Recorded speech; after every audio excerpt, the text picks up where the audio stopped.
Hey guys, little update. Welcome to my mess. If this is what my shop looks like, imagine what goes on in my head. Anyhow, Steve at Tony's. There's the big Chandler or the Adler 167. I've got everything that I've cut so far. My sides, on the top, the box, my pleated inserts with my houndstooth, with my hidden stitch, which was interesting. Of course, I had to screw that up, but I made her through. Got her there. Had some issues with the machine. Some stuff got loose that shouldn't have gotten loose, and it kind of bugged things up a little bit. So coming through here, we've got other work stuff. But here's our seat base. We've got our metal for hog rings. It's for the back. This is for the front and the side. That's why it's thinner, so I can go around the corner. Here's some foam I bought at my local fabric place in Minot. You can tell it's been sitting around a bit. That's where the plastic was ripped open, so that weathered or aged to that color. This had the plastic on it, so that aged to that color. This is where a label was, so it aged to that color. So kind of interesting. But I bought this big thick stuff because, let's see here. On this side, there's this stabilizing spring to kind of give this a little extra. On this side, it is right here. It's broken. And so this is driver's side. And so this allows this spring to really go up and down more than it should. So what I'm going to do is I'm going to cut some of this thick foam in a wedge, and I'm going to work it, just shove it in there so that it holds up that side. I might even look at cutting a piece just to go in here so they kind of match. It'll make this more rigid, but that's how that goes. And then there I've got my seat base. I'll have to clean it up a little bit, I think, before I put it on. I might do a 1/4 inch overlays over anywhere that the houndstooth isn't, so through the middle and on the sides, just to build it up a little bit. So it's got a little, just a 1/4 inch, not a 1/2 inch. You may not even be able to see it. We'll see. Like, this is for the shop truck, so I got to get it done quick. I can't be spending all kinds of time as if it were a client's deal and it needed to be perfect. This just needs to be really good. I've got my slides down there that I still need to clean up a bit and shoot some paint on so it matches the rest. And there's the back of the seat that I haven't started yet. I burned through pretty much all of the, well, this is what I have left for my houndstooth, so I got to order several more yards of that. So it'll be end of the week, probably till I get that, but that'll give me time to get this going. Plus, you know, day job or work that I should be doing. It's hard to say I have a day job because my other job is self-employed too, so there's no clocks punching around here. But yeah, here's I'll get this going. This is, I guess, the bulk of what's going to go on that cover, on that seat. I just need to start laying it out. I've got, let's see, where did I put it? Oh yeah, I've got welting for the edge. I made out of the same vinyl. I've got some linen strips because I'm going to do welting around the front edge.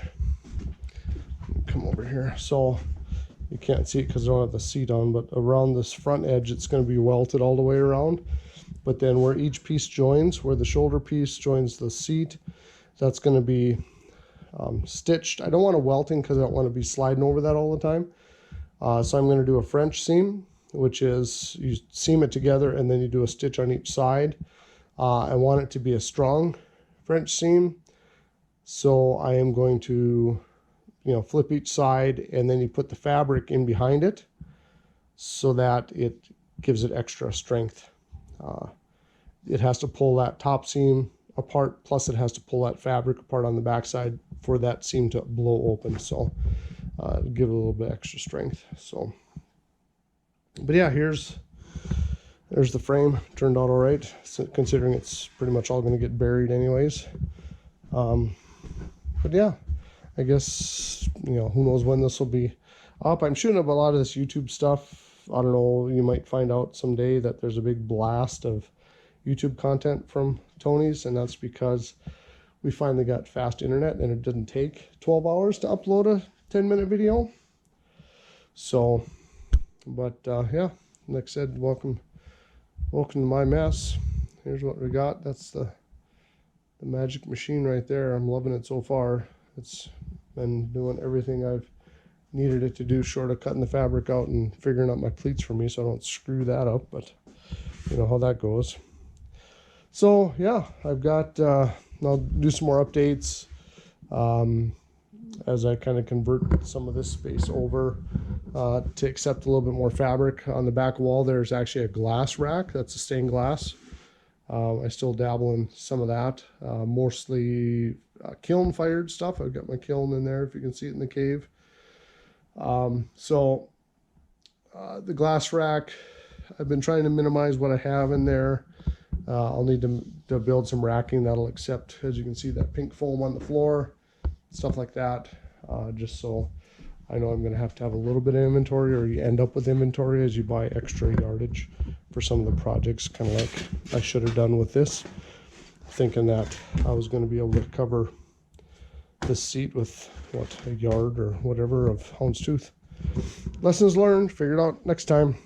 So, but yeah, that's what we got going on right now. I'll give you some updates on the seat as it works on. Talk to you later.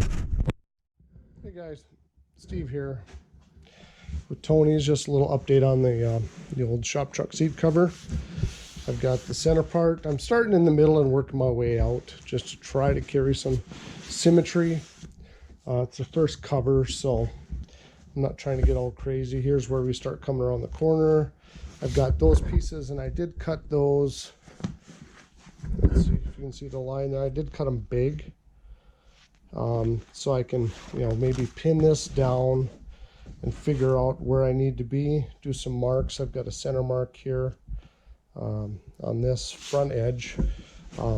These wings will have to get cut back smaller. I've got some waste on there on both sides and waste here, so I'm not coming off a perfect awesome template that's just made for it, and right off the old seat covers I did change.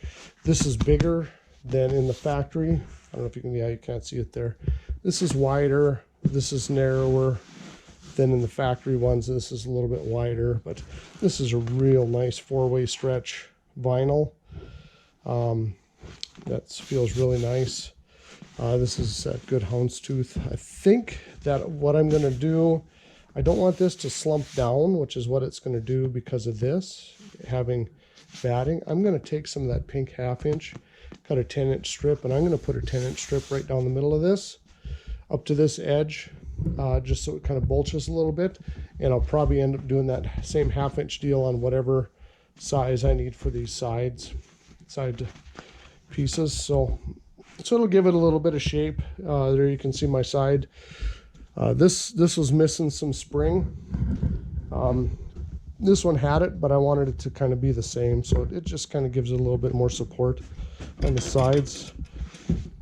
So any little bit's got to help. It's got to be better than what it was. So I'm not sure how much I'll do yet tonight. I might just glue that centerpiece on and call it good. So, but yeah, so far so good. Talk to you later.